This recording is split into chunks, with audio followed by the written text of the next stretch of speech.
Hurry, hustle, go, do, achieve, fix. When was the last time your soul actually slowed down? Hi friends, welcome to Words for Living. I'm so glad you're here today. If life has felt non-stop, full of responsibilities, noise and constant demands, today's passage offers a gentle reminder that rest is not weakness. It's part of how God restores us. And if you find these daily moments in Scripture helpful, I'd love for you to subscribe so we can continue walking through God's Word together. Let's turn now to a moment in Jesus' ministry where he noticed something deeply human in his disciples and responded with compassion. Mark 6:31-32, ESV. And he said to them, "Come away by yourselves to a desolate place and rest a while. For many were coming and going, and they had no leisure even to eat. And they went away in the boat to a desolate place by themselves." The phrase, "rest a while," reflects a pause that is intentional, not accidental. Jesus didn't wait for exhaustion to force rest. He invited it on purpose. From the moment we wake up, our minds begin scanning the day ahead. What needs to be done, who needs us, what we might forget, and what consequences could follow if we slow down. Adulthood often feels like an unrelenting cycle of responsibility, where rest is postponed until everything is finished. And yet somehow, everything is never finished. In Mark 6, Jesus steps into that very tension. His disciples weren't lazy or disengaged. They were fully invested in God's work, teaching, healing, serving, and responding to constant need. The pace was so intense that they had no leisure even to eat.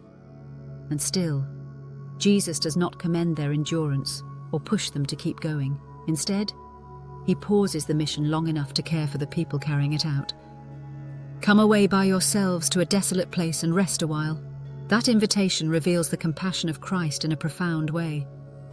Jesus sees exhaustion before it turns into collapse. He notices weariness not as a flaw, but as a signal. His response tells us something essential. Our limitations do not disqualify us from God's purposes. They remind us that we were never meant to operate independently of Him. Rest in this passage is not framed as indulgence or escape. It is purposeful and relational. Jesus doesn't simply say, "Take a break." He says, "Come away with me." The rest he offers is found in his presence. It is restoration of the soul, not just relief for the body. In stepping away, the disciples weren't abandoning responsibility. They were entrusting it to God. So often we resist rest because we fear what might happen if we stop. We worry we'll fall behind, disappoint others, or lose momentum. But Jesus demonstrates a different way of living, one where trust replaces striving. He shows us that the work of God is not sustained by human exhaustion, but by divine strength. Even when the crowds remained and the needs continued, Jesus chose renewal over burnout. Throughout the Gospels, this rhythm repeats. Jesus withdrew to quiet places to pray. He stepped away from crowds, even when they sought him. He slept during a storm while his disciples panicked. These moments weren't signs of weakness. They were expressions of confidence in the Father. Jesus knew where his strength came from, and he returned to that source regularly. This passage also gently challenges us to notice the weariness in others. Just as Jesus saw his disciples' fatigue, we are invited to see the people around us, family members, co-workers, friends, who may be pushing through without pause. Sometimes love looks like offering help.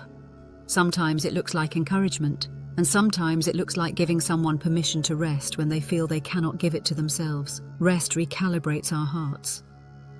It reminds us that our worth is not measured by productivity, and our value is not tied to output. In the presence of Jesus, we are restored, recentered, and reminded that we are held by God, not by our schedules, accomplishments, or ability to keep going. Jesus' invitation still stands today.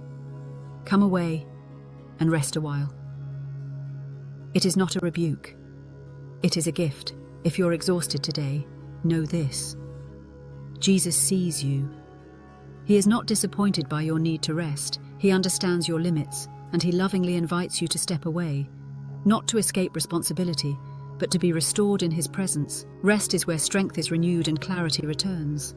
You don't have to earn it. You're allowed to receive it. This week, begin by paying attention to your body and spirit. Notice when you feel depleted rather than pushing past it. Create a small intentional pause in your day, even if it's just a few quiet minutes with God. Consider how you might help someone else slow down, whether by offering encouragement, practical help, or simply permission to rest.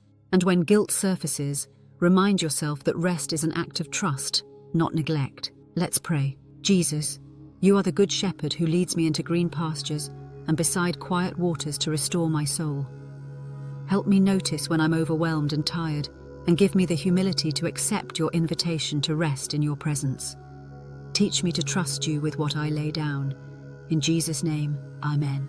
Today's reminder is simple but powerful. Rest is part of God's design for your life. If this encouraged you, consider sharing it with someone who may need permission to slow down. I'd love to hear your thoughts in the comments, and don't forget to subscribe to Words for Living for more daily encouragement rooted in Scripture. I'll see you in the next one.